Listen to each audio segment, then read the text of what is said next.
qui donne la parole. Oui, merci d'être venu. Alors, pour une fois, le titre est... les trois mots sont importants, parce que je vais vous parler donc de malware, de virus, sur mobile, plus précisément sur Android, et qui traitent tous du thème des crypto-monnaies. Voilà, pour le contexte. Donc, comme vous a dit dans l'introduction, je travaille pour Fortinet. Je suis chercheur en sécurité pour Fortinet, et mon travail, c'est de désassembler la plupart du temps les virus qui arrivent, que ce soit pour les téléphones mobiles, mais aussi d'autres sortes de systèmes. Donc, ça peut être pas mal des objets connectés, etc. Enfin, tous les objets un petit peu bizarroïdes. Vous avez mon email, mon Twitter, la clé si vous voulez la vérifier. Donc, on va commencer un petit peu par un très short background. Ouais, il ne faut pas que je passe sur l'anglais, ça va être difficile. Alors, je savais pas initialement d'ailleurs que ça allait être en anglais, donc j'avais préparé plein de choses en français. Je savais pas que ça serait en français, donc j'avais préparé beaucoup de choses en anglais. Donc, une des premières difficultés, ça a été de trouver le français pour cryptojacking. Alors, j'ai tweeté un peu là-dessus, j'ai eu plein de réponses très amusantes. Il y a eu donc logiciel malveillant de crypto-otage, pas trop mal, et il y a eu plusieurs autres suggestions.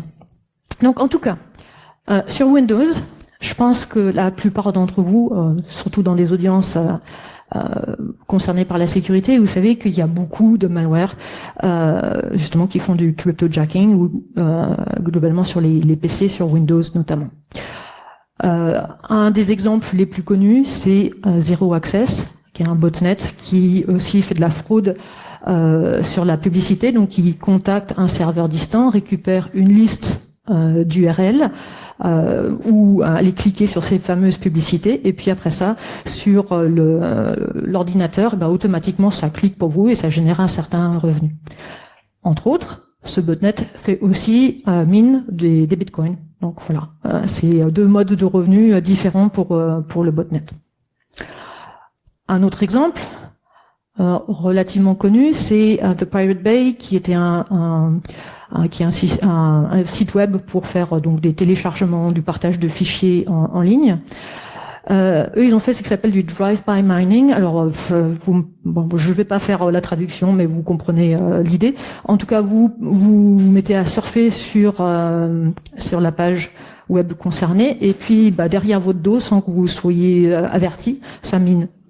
Et c'est ce qu'ils ont fait. Donc là, au bout d'un moment, ils se sont dit tiens, ce serait quand même bien d'avoir un petit revenu. Donc ils ont pris un SDK assez connu qui s'appelle CoinHive, qui est écrit en JavaScript et qui permet automatiquement de miner, en l'occurrence du Monero. Ils l'ont intégré. Et est-ce que c'était un test ou est-ce qu'ils ont oublié d'avertir les gens? Mais en tout cas, la réponse, en tout cas des utilisateurs, a été assez mauvaise. Ils ont pris un bon clash. Ils ont fini donc par enlever ce mining qui faisait derrière, donc sans prévenir les utilisateurs. Et puis quand même quelques mois plus tard, ils l'ont remis en utilisant un autre SDK qui s'appelle cette fois-ci CryptoLoot. Mais au moins cette fois-ci, par contre, les utilisateurs sont avertis qu'en allant sur le site web, ils minent. Donc ça, c'est une autre technique, en tout cas, d'utilisation des crypto-monnaies, soit borderline, soit en tout cas malicieuse. Et enfin, la dernière utilisation classique des crypto-monnaies dans le domaine de la criminalité informatique, c'est les ransomware. Donc les logiciels qui vous demandent une rançon, on chiffre tous les fichiers qu'il y a sur le disque dur, vous retrouvez quelque chose de plus ou moins utilisable, et c'est super, après on demande une rançon en Bitcoin ou en autre chose. Pour l'auteur du virus, c'est très pratique parce que le Bitcoin ou toutes ces crypto-monnaies, elles ne sont pas liées à un pays en particulier, donc on peut plus facilement traverser les pays. Il n'y a pas le même système de taxes. Pour, par exemple, le Monero, c'est aussi prévu pour être difficile à être tracé au niveau des transactions. Donc c'est particulièrement pratique pour eux d'utiliser ça. Voilà. Donc ça, c'est sur le paysage, on va dire, au niveau de Windows. Qu'est-ce qui se passe au niveau des téléphones portables, et en particulier pour Android? Mais il n'y a pas de raison, nous aussi, on a nos logiciels malveillants pour Android sur les crypto-monnaies. Donc les premières qu'on a vu apparaître sont par ici. Donc en 2014, le premier s'appelait MatchSad, puis après relativement vite suivi par CoinCrit et quelques autres. Plus récemment, je dirais à partir de fin 2017, on a commencé à revoir aussi un certain nombre de nouvelles familles de malware qui utilisent les crypto-monnaies. Donc il y a notamment, je pense à ADB Miner, Hidden Miner, Clipper. Trinity est sorti il y a quelques jours à peine. Quand je l'ai vu sur Twitter, c'était ce week-end dernier, je me suis dit bah mince, je vais être obligé de remettre à jour mes slides. Voilà, donc tout récent. Et puis il y en a quelques-uns, c'est on va dire des familles qui sont tellement grandes en termes de malware. Là, il y a des milliers de samples pour ces familles-là. Que ça marche depuis plusieurs mois, c'est un petit peu modifié, il y a plusieurs variantes. On va y en examiner quelques-uns de ces virus dans la suite du talk. Donc là, je vous ai mis en fait les hashes pour les différents samples notamment qu'on va examiner. Si vous avez envie de les reprendre chez vous après, au moins vous avez la référence directe et ça vous permet de voir exactement le bon dont on parle. Alors, je vous avais dit justement donc les premiers malwares étaient apparus en 2014. Et puis après qu'on en a vu en 2017, fin 2017. Qu'est-ce qui s'est passé entre-temps? Pas grand-chose. Bon, il y a continué à en avoir, mais il n'y avait pas des choses extrêmement nouvelles entre les deux. Donc d'une manière évidente, on peut se dire, mais pourquoi? C'est bizarre, qu'est-ce qui se passe? Est-ce que c'est à cause, justement, on sait qu'en 2017, il y a le cours du Bitcoin qui a commencé à beaucoup monter. Donc il y a des collègues chez Fortinet qui sont amusés à tracer la courbe, en fait, pour mettre les deux en parallèle. Donc ici, en orange, oui, ça ressort quand même bien orange à peu près, vous voyez le cours du Bitcoin. Et puis en bleu, vous avez le volume qui est engendré par le cryptojacking. D'accord. Alors, qu'est-ce qu'on voit? Justement, on voit quand même qu'il n'y a pas une corrélation évidente entre les deux. C'est pas vraiment une courbe calquée l'une sur l'autre. D'accord. On peut estimer qu'il y a une sorte de parallèle, qu'effectivement, quand l'un se met à descendre ou l'autre se met à monter, il y a un certain impact, mais c'est pas non plus complètement évident. Donc ça veut dire qu'il y a sans doute d'autres raisons derrière un petit peu ces phénomènes-là. L'autre conclusion qu'on peut en faire, c'est que si le cours du Bitcoin descend, c'est pas pour autant que dans les mois à venir, on va plus voir de malware sur les crypto-monnaies. D'accord, ça va en tout cas au moins durer pendant un certain temps encore. Voilà, donc là on va commencer un petit peu à analyser certains malwares un petit peu plus en détail. C'est la partie la plus technique de mon talk. Alors, celui-là, c'est un clipper. Un clipper, c'est un malware qui justement va aller piocher ce qu'il y a dans le presse-papier et puis travailler dessus. Donc celui-là, en l'occurrence, a été découvert en août 2018, donc il y a quelques mois à peine, et il se fait passer pour une application de Bitcoin. Et qu'est-ce qui se passe? C'est que, en fait, d'une manière générale, lorsque vous voulez envoyer un certain montant à quelqu'un, mettons que je vais vous envoyer un certain nombre de Bitcoin, c'est super sympa, n'est-ce pas? Mais vous allez être obligé de me passer votre adresse, l'adresse de votre portefeuille. Malheureusement, les adresses des portefeuilles, elles sont assez longues et difficiles à retenir. Donc, typiquement, qu'est-ce qu'on fait? On la copie dans le presse-papier. Et c'est là où le malware commence à travailler. Il regarde et il voit, oh, il y a quelque chose de nouveau dans le presse-papier. Il l'analyse et il dit, ah, tiens, cette adresse-là, ça ressemble à une adresse d'un wallet pour, en l'occurrence, par exemple, Dogecoin. Et il envoie à un serveur distant cette information-là en lui disant, tiens, j'ai quelqu'un qui m'envoie une adresse d'un portefeuille pour Dogecoin. Il regarde dans ses propres listes, est-ce que moi j'ai un portefeuille, une adresse de portefeuille pour cette crypto-monnaie? Oui. Et dans ces cas-là, il la renvoie. Et hop, elle est écrite à la place dans le presse-papier. Et du coup, bah évidemment, moi, quand je fais mon transfert bien naïvement vers quelqu'un et que j'envoie des Dogecoin, eh ben, pas de bol, je les envoie pas du tout à la bonne personne, je les envoie à l'attaquant. D'accord? Alors, je vais vous faire un petit peu de reverse live. On va prendre donc ce sample-là. Donc je l'ai déjà ouvert. Donc ça, si vous connaissez pas, c'est Jeb. C'est un outil qui permet de faire du désassemblage et de la décompilation des packages Android. Donc l'application s'appelait clipper.apk, c'est le nom du package. Et alors, un peu agrandir ici. Regardez dans le manifeste. La première chose que moi j'aime bien personnellement faire, c'est voir quel est le point d'entrée du malware. Pour trouver le point d'entrée, on repère le mot-clé main et le mot-clé launcher. Et normalement, juste au-dessus, ça nous donne le nom de la classe qui est le point d'entrée pour cette application. Donc là, ça va être sur le chemin clipper.abcchannel machin truc. Et ils ont été très gentils parce qu'à la fin, ils ont appelé ça main activity. Au cas où j'ai un doute, je sais que c'est bien le main, le point d'entrée. Voilà, l'autre chose qu'on pouvait voir, je vous ai dit, donc ça se faisait passer pour donc une application en lien avec le Bitcoin. On peut aussi le voir dans les ressources. Alors, normalement, par là, le nom de l'application est, je crois, tout en bas ou presque. Voilà, appname BTC, Bitcoin. Voilà. Donc ici, on va aller. Donc dans ce chemin-là, il y a plein d'autres. Alors ça c'est typique des applications Android. Il y a plein d'autres packages qui sont utilisés par cette application, pas uniquement. Mais le chemin principal écrit par l'auteur du virus, en tout cas, c'est Clipper, ABC Channel et ce qu'il y a là-dessous ici. Donc la classe qui nous intéresse, c'est Main Activity. Ça c'est le Talvik. Là, on va plutôt aller vers le code Java. Ça sera un petit peu peut-être plus lisible. Dans une classe, sous Android, donc une activité, c'est un écran, on va dire, visible de l'application, une fois que c'est lancé. La première méthode qui est appelée, c'est toujours le onCreate.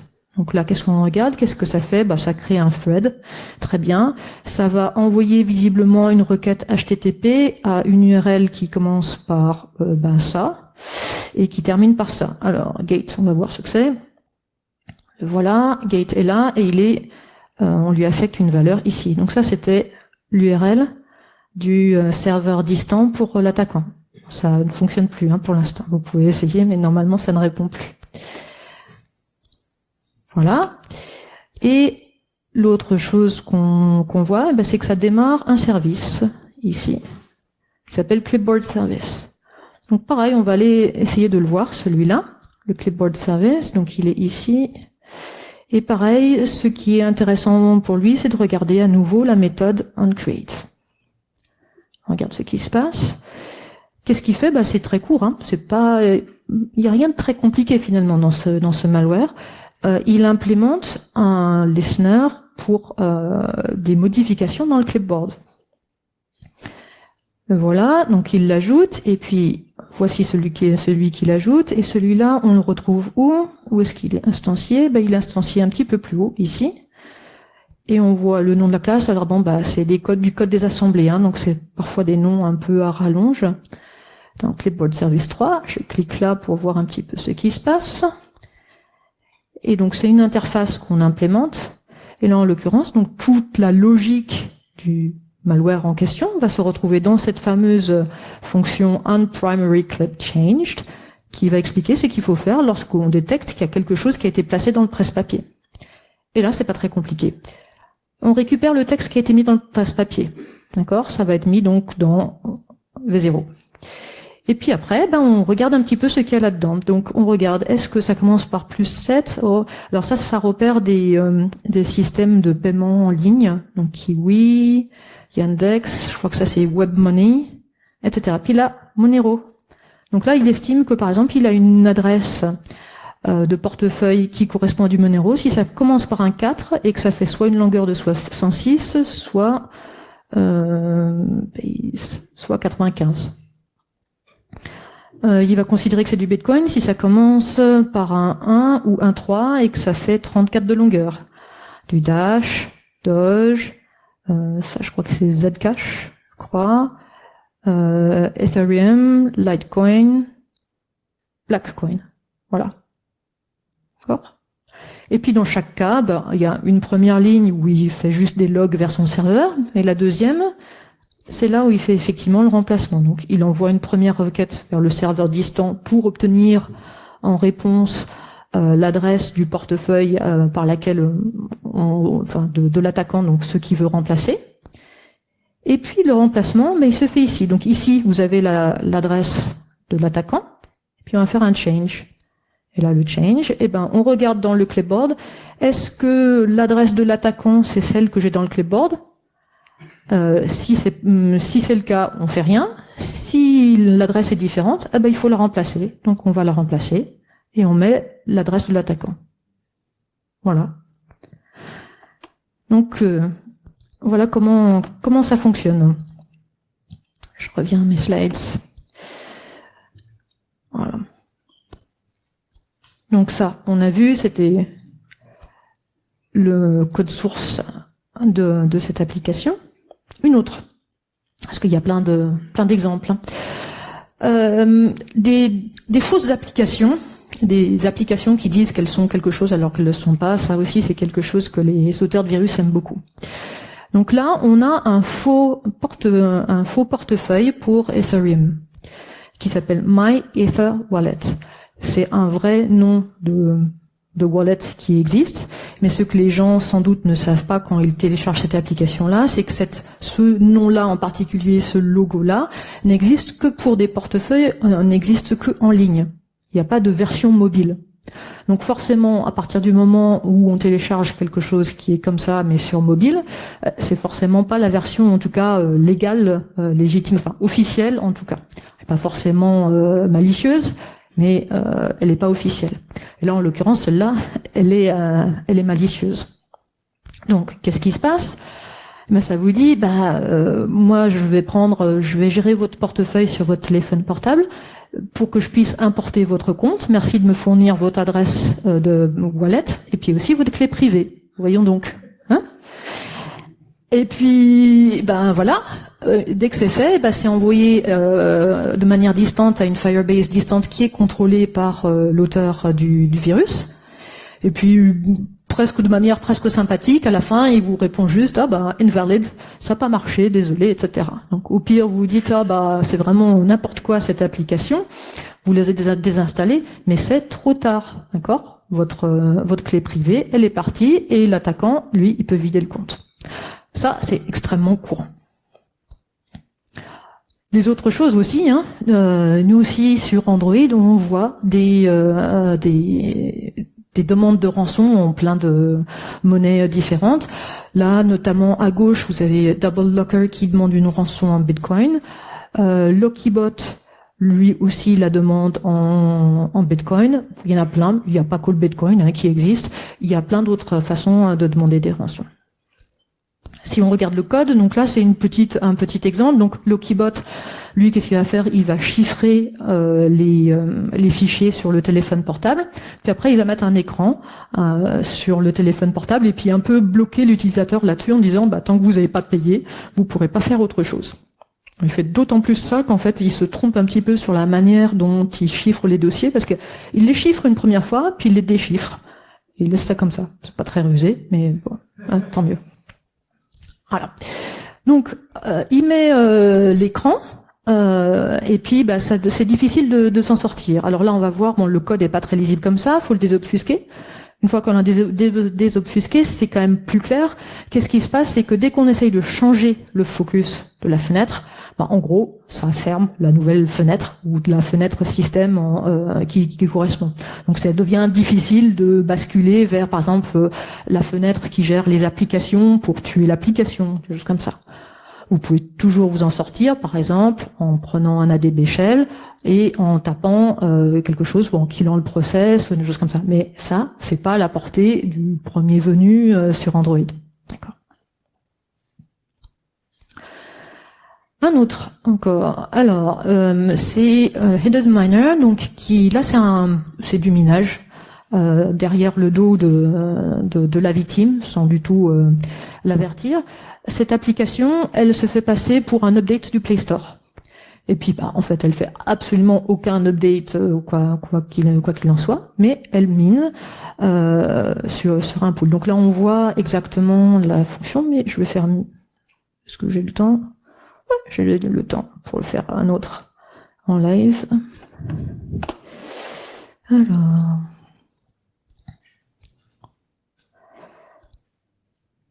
Hidden Miner, voilà.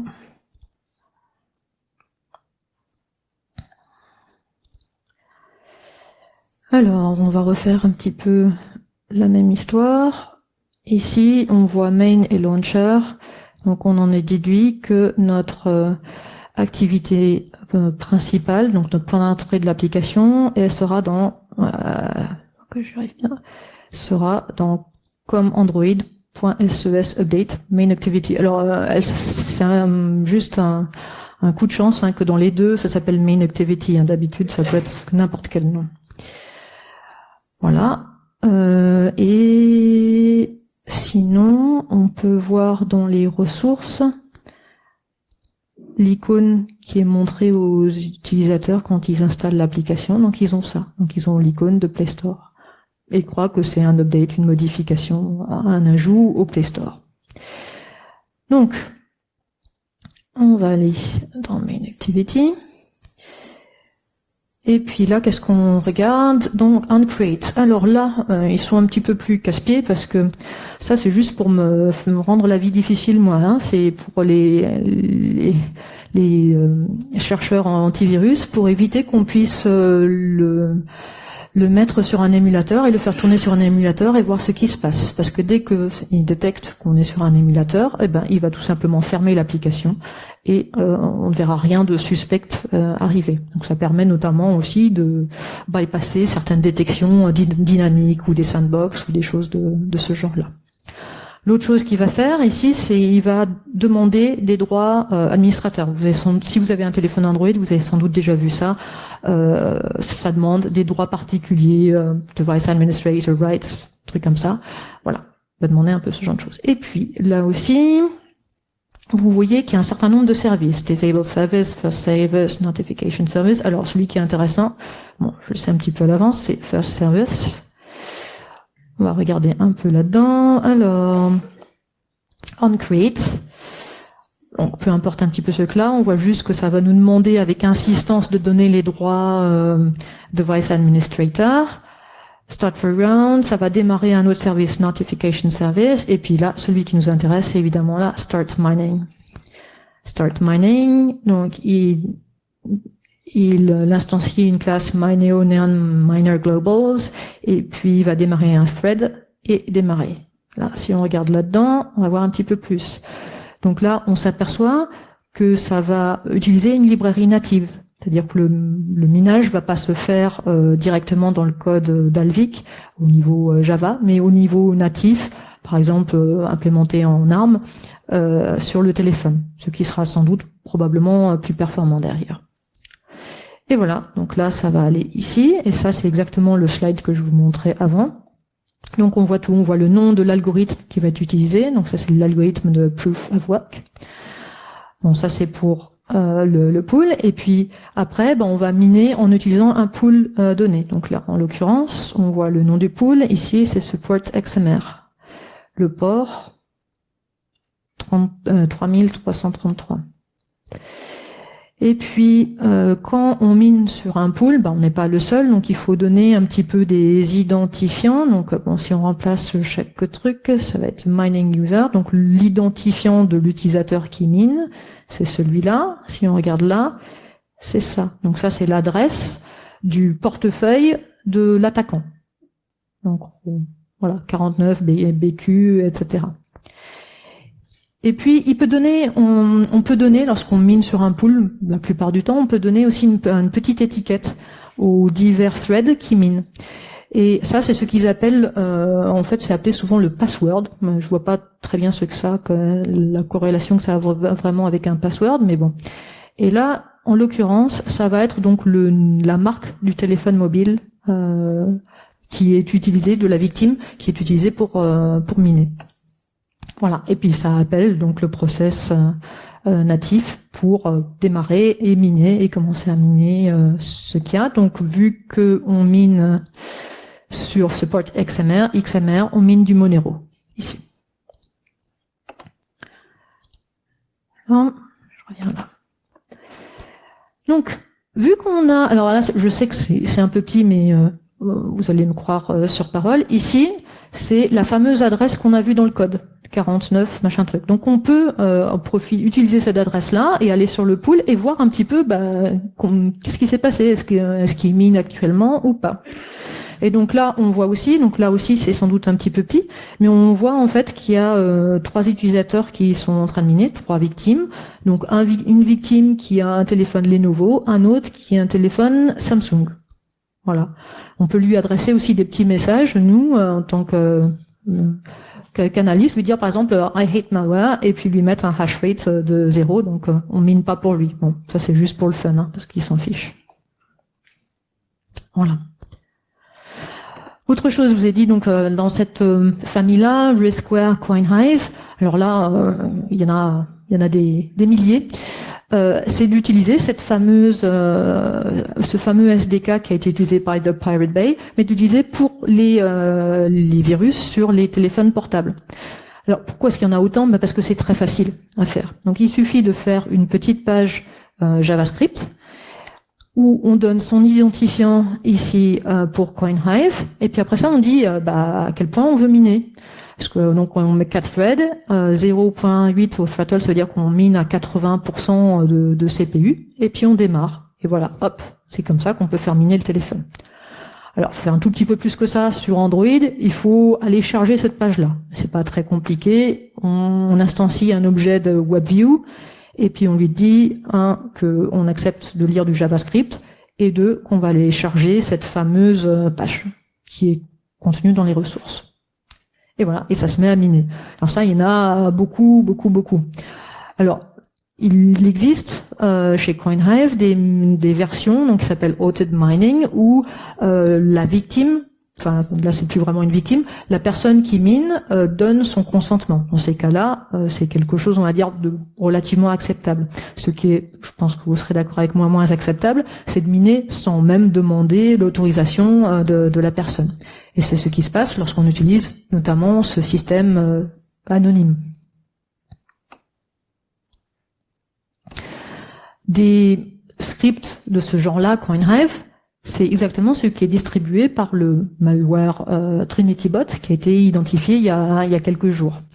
Donc là, pour la propagation de ce truc qui va miner sur les téléphones portables, mais ils utilisent un système un peu hybride de propagation. La première chose, c'est d'infecter des ordinateurs portables. Puis après, ils estiment qu'ils vont que les gens vont connecter par un câble USB leur téléphone à l'ordinateur. Dès que c'est fait, là, automatiquement, le malware va uploader le virus sur le téléphone portable.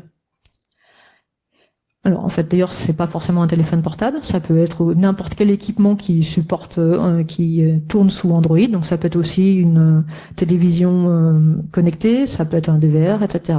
Et une fois que le device est infecté, il se met à miner pour le compte de l'attaquant et il mine du Monero. Quand j'ai préparé ce talk, je me suis dit tiens, ça serait intéressant aussi de voir à quel point c'est facile ou difficile de trouver des virus dans la nature qui utilisent donc des crypto-monnaies. Donc c'est comme ça que j'ai commencé, je me suis dit je vais essayer d'en trouver.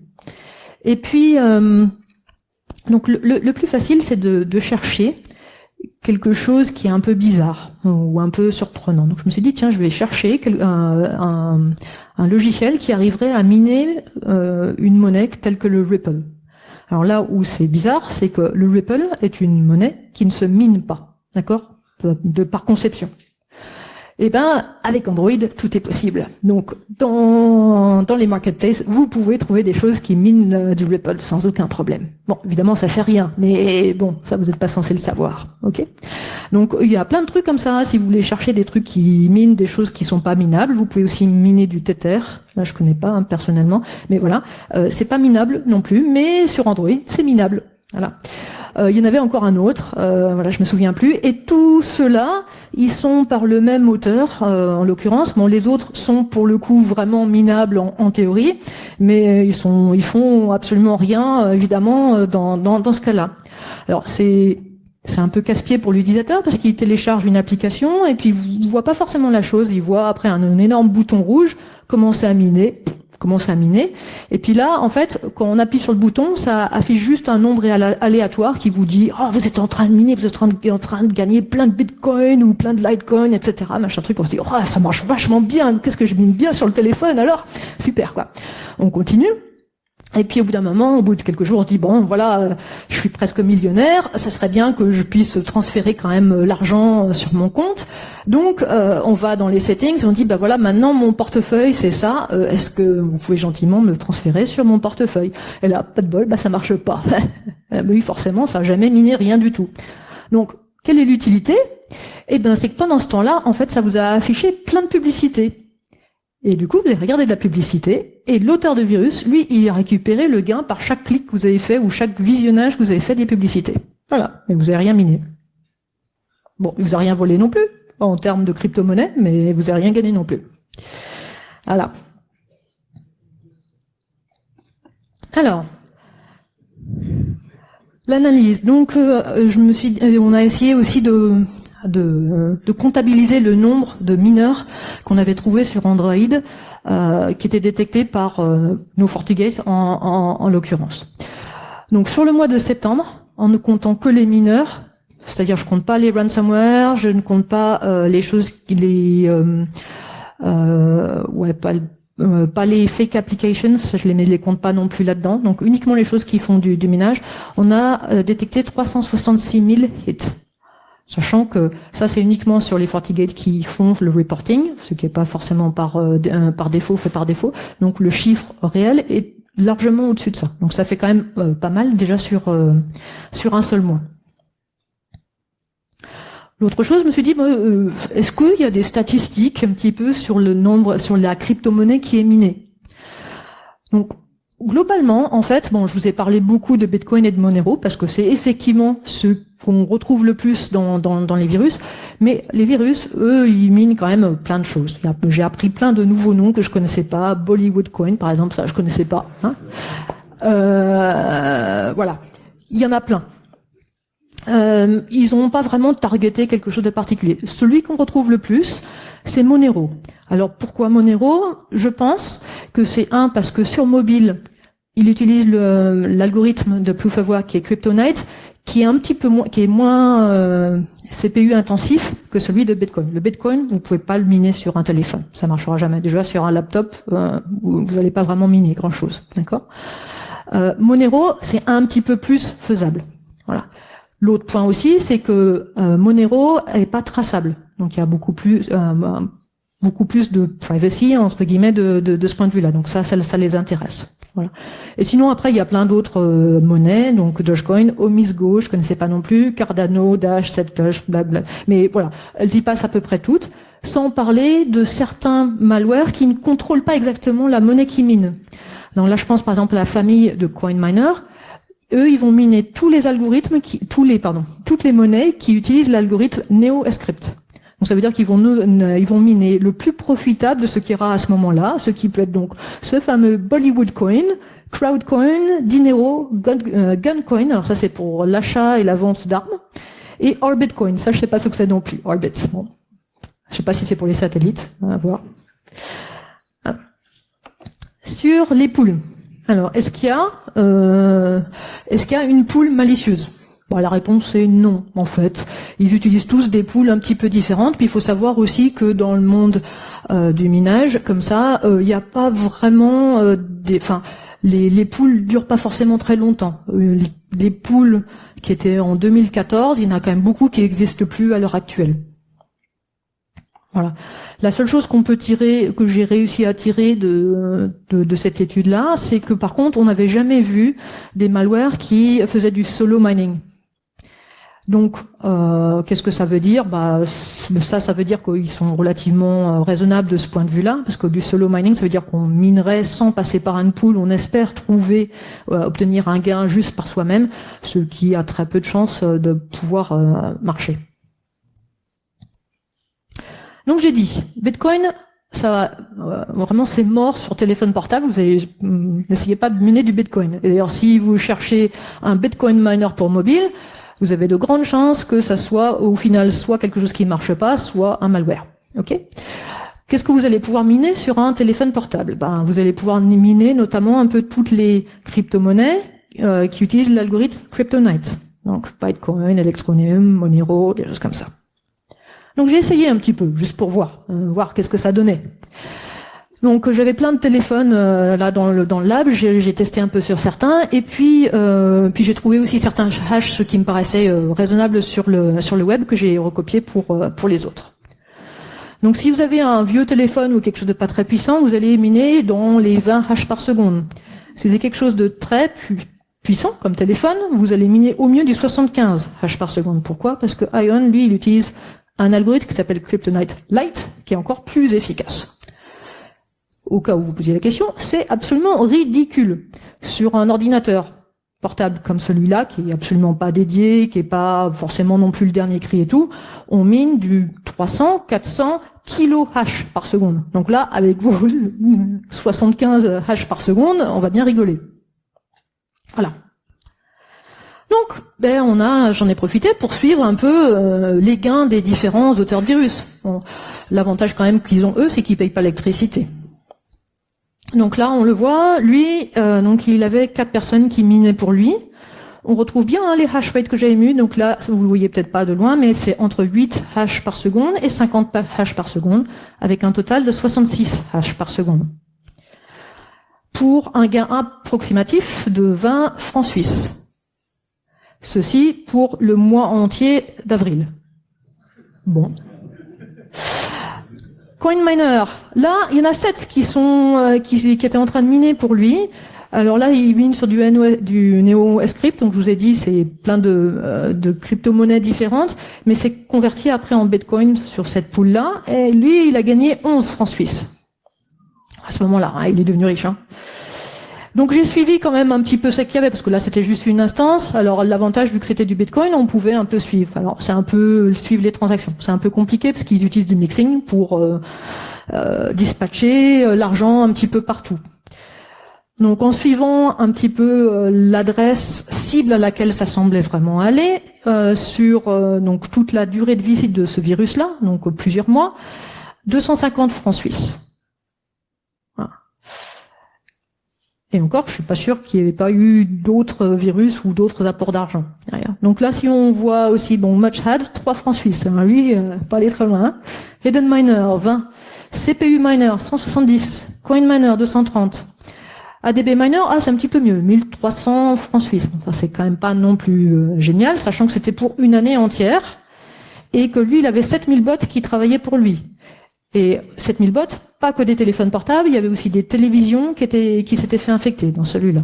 Ça reste extrêmement en dessous de ce qu'on trouve sur Windows, où pour des bots de même moins que ça, c'est 500 $ par jour. D'accord? Donc là, c'est vraiment profitable, mais pas sur mobile apparemment. Donc c'est pas profitable, franchement. Mais les auteurs de virus l'utilisent. Alors pourquoi? D'habitude, ils font jamais des trucs comme ça sans raison. Franchement, c'est quelque chose qu'il faut garder en tête. Donc pourquoi? Est-ce que c'est un test? C'est possible. Pour essayer de voir comment ça marche, etc. C'est possible. Est-ce que c'est un revenu qui est intéressant pour un adolescent ou un jeune, ou pour dans des pays qui sont à plus bas revenus? C'est possible aussi. Parce que peut-être que 20 francs suisses dans certains pays, c'est quand même un petit peu plus intéressant. Pas complètement idiot. La meilleure réponse que je pense avoir, mais on pourra en discuter avec vous si vous avez d'autres meilleures idées, c'est la spéculation. C'est que les gens, Pour l'instant, ils savent pas exactement ce que ça va valoir, mais peut-être que, entre guillemets, cette monnaie qu'on avait, par exemple, nos 0,000 Monero, là, qui valent actuellement 20 francs suisses aujourd'hui, peut-être que dans 2 ans, ils vaudront 20 000 francs suisses. Donc c'est de la spéculation. C'est garder un certain nombre de monnaies au cas où il y a une monnaie qui se mette à monter beaucoup et espérer, là, décrocher un pactole. Voilà. Voilà, et ben ça conclut donc mon talk pour aujourd'hui. Donc, gardez un œil là-dessus quand vous voyez des choses improbables comme le super miner pour Bitcoin ou encore mieux le miner pour Ripple. Méfiez-vous, ne l'installez pas. Vous pouvez me l'envoyer, je l'analyserai volontiers. Et puis sinon, gardez un œil sur les cours des crypto-monnaies et la puissance aussi sur les téléphones. C'est ça qui va un peu déclencher le fait que les cybercriminels se mettent ou pas à vraiment mettre beaucoup de virus sur les téléphones mobiles là-dessus. Voilà.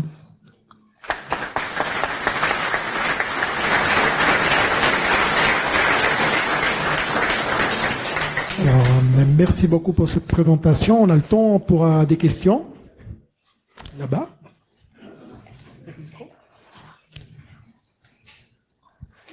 Je me demandais, les utilisateurs, les comptes utilisés pour stocker les bitcoins volés, qu'est-ce qu'ils adviennent une fois que vous les avez potentiellement reportés? Alors, j'aimerais vous dire que je les reporte, mais je les reporte pas parce que j'ai pas le temps.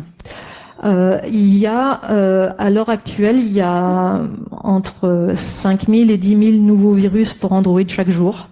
Si je me mets à reporter les trucs comme ça, mais il me faut une équipe de 3000 personnes, quoi. J'y arrive pas. Le compte qui a été... Alors, si on parle de vol de compte, la seule chose à faire, il sera vidé, donc on peut pas grand-chose à faire. Par contre, les comptes qui ont été utilisés pour le minage, eux, ils sont bloqués. C'est-à-dire, on peut reporter à la pool, parce que là, c'est un peu plus intéressant, parce que il y a plusieurs instances qui utilisent le même compte qui est utilisé sur la pool. Donc là, on les reporte, et la pool en question arrête le minage qui est là-dessus. Donc, ils ont plus le revenu, au moins dessus. Mais n'empêche que, ça n'empêche pas les virus, eux, de fonctionner, quoi. Voilà. D'autres questions?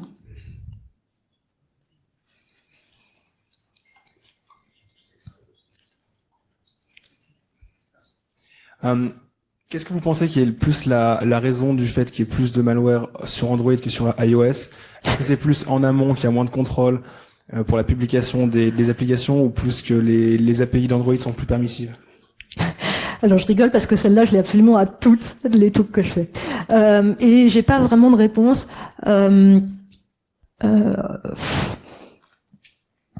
Les deux utilisent un système très différent pour contrôler les applications. Donc, il semblerait que ça marche mieux dans le cas d'Apple, il faut être honnête, parce qu'ils ont quand même beaucoup moins de virus. Mais n'empêche que le système c'est pas un système bulletproof chez Apple non plus. Donc, il peut y avoir deux choses. Soit, effectivement, ils font bien mieux leur job, et tant mieux, et dans ces cas-là, il y en a moins. Soit aussi, ça peut arriver malheureusement, on est un peu aveugle, et c'est nous qui n'avons pas vu les virus. Et il peut y en avoir plein qu'on découvre a posteriori. En l'occurrence, par exemple, celui qui s'appelle Trinity, qu'on a découvert il y a 3-4 jours, le certificat, il a été fait en août. Bon, là, c'est juste quelques mois de décalage, mais il y a des fois où on découvre des trucs qui tournent depuis 6 mois, depuis 1 an. Je suis désolée, j'ai pas de meilleure réponse que ça. Voilà. Il y a une autre question ici au fond de la salle. Ouais. Est-ce que vous avez des outils de prédilection pour désassembler sur Android, sur Android par rapport aux choses générales? Ouais, alors moi j'aime beaucoup Jeb. Je trouve qu'il fonctionne très bien pour désassembler, mais c'est un outil qui est payant. Sinon, comme outil qui est gratuit et que j'aime beaucoup, c'est AndroGuard. AndroGod vous donne un shell interactif en Python pour pouvoir désassembler les applications, et ça marche aussi très bien. D'une manière générale, ça m'arrive très souvent, surtout sur des samples un peu compliqués, d'utiliser plusieurs outils différents parce que les décompilateurs ou décompileurs, je sais pas comment on dit, ils marchent jamais de manière parfaite sur toutes les instances. Donc souvent on est obligé d'essayer plusieurs versions pour essayer de voir un truc qui a un peu plus de sens. Voilà. On a encore le temps pour d'autres questions.